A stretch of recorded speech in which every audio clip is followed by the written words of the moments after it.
I want to share with you another thing that I saw this week. I saw it on Monday, actually. I was going to talk about it. We ran out of time. And we're quickly running out of time here today, aren't we? So good to be with you. This is, I found this on Dan McClellan's channel, actually. He responded to this. And I promise, while I agree with everything he said in his response, I'm going to look at this from a more pastoral perspective. He offered a response to Kirk Cameron offering a response to a woman who was talking about Jesus's love for the migrant. And she was challenging. I think she was challenging other Christians to say, listen, if you're really following Jesus, remember what he says about providing for people. Remember what he says about the migrant and the stranger residing among you. Remember what he says, and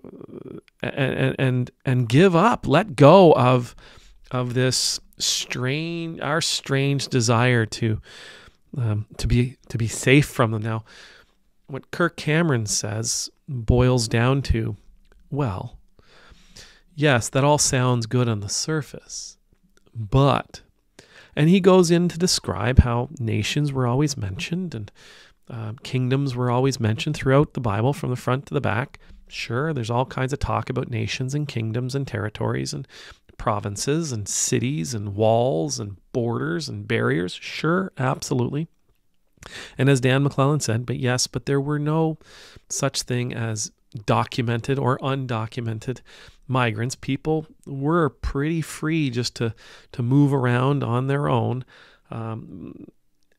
Anyhow, as I was listening to Kirk justify the cruelty that is being imparted on migrants in the United States right now, and it's not just, I don't care what anybody says, look at the stories that are out there.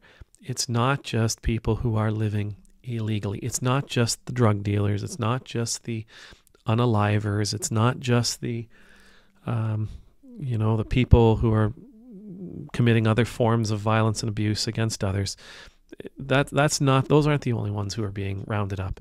We're talking about refugees having their statuses revoked and being thrown out of the country. We're talking about students who are having their statuses revoked. These are people who are legally in the country, who are being thrown out of the country. These are people who are legally in the country, who are in the system, who are in the courts, doing exactly what it is they're supposed to do after receiving asylum or refugee status, and they're now in the process of receiving a work permit or a green card or even citizenship. And they're being rounded up in the hallways of courthouses. These aren't just illegals that we're talking about. These are people who are planning a life. They're taxpayers, they're providers, they're parents, they're spouses, they're grandparents, great-grandparents. One guy was 80 years old, simply lost his green card and went into the office to have it replaced. They detained him and sent him to, I want to say it was Guatemala. Anyhow, as I was listening to Dan, and as I was listening at Dan McClellan respond to this, and as I was I went back and listened to Kirk Cameron's argument over and over and over again. And basically it was, yeah, that's all fine and good, but context matters. That's all fine and good, but that's not really what Jesus was getting at. That's all fine and good, but the world's different. That's all fine and good, but that really isn't how Jesus, it wasn't just a blanket statement. Well, first of all, yes, it was a blanket statement. There were no conditions. Jesus doesn't apply conditions. When he tells us to love people, he doesn't say love them if, provide for them if, care for them if, give them clothes if, feed them if, visit them if. No, there's no if. There's no condition. It's just do. The thought that popped into my brain was, what is the threat of an asylum seeker? Okay, so we're going to get rid of these people because they're a threat of some kind. They're here illegally. They're breaking the law being here. How does their presence threaten you? How is it that them being present in your nation will harm you? I want you to think about that for a second. How is it that them living next door to you harms you? How is it that them working beside you harms you? How is it that their place in your society is a threat?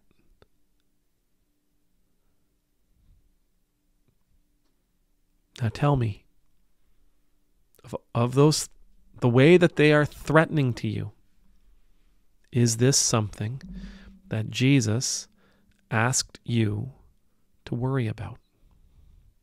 Is this something that Jesus said, be on the watch for this, be on guard for this? Is this something that Jesus said, strive to eliminate this? Is this something that Jesus said could harm you? Is this something that Jesus said is a threat to you? My guess is no. My guess is no. Jesus, in his teachings, what he told us to be on guard for were those behaviors that we exhibit, that have us spending our time and our energy, having us use our resources to gain for ourselves temporal, worldly rewards. He told us to be on guard for those things. He told us to be on guard for teachers who would encourage us to go after those things. He told us to be on guard for teachers who would lead us away from God. I mean, he tells us at one point, he's like, if your hand causes you to sin, cut it off. Your eye causes you to sin, pluck it out. So he tells us to be aware of those characteristics of our own behavior that are leading us astray.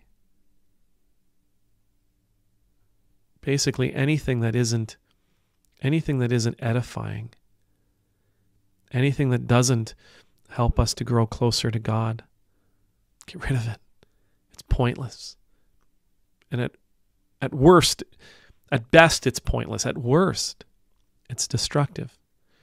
But Jesus never told us to be wary of that person that's coming into town that might do your job for $5 less an hour.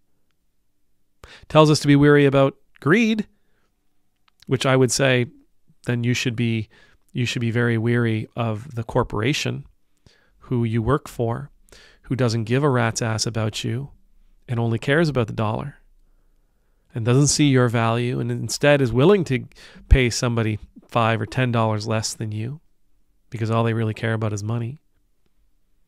But it ain't that person. It ain't that person that might get that job. Jesus doesn't tell us to worry about the field workers. Doesn't tell us to worry about those people who look different than us. Doesn't tell us to worry about those people who speak a different language. Doesn't tell us to worry about folks who eat different kinds of foods. Nope.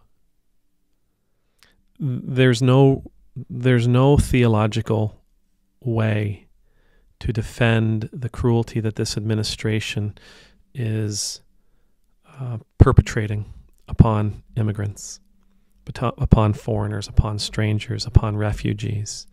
None. Absolutely none. Kirk Cameron saying, that's sure, on the surface that looks okay. That's a baby Christian. That's a baby Christian whose culture is getting in the way of Jesus's call for us to transcend where we come from. It's an immature Christian's way of trying to justify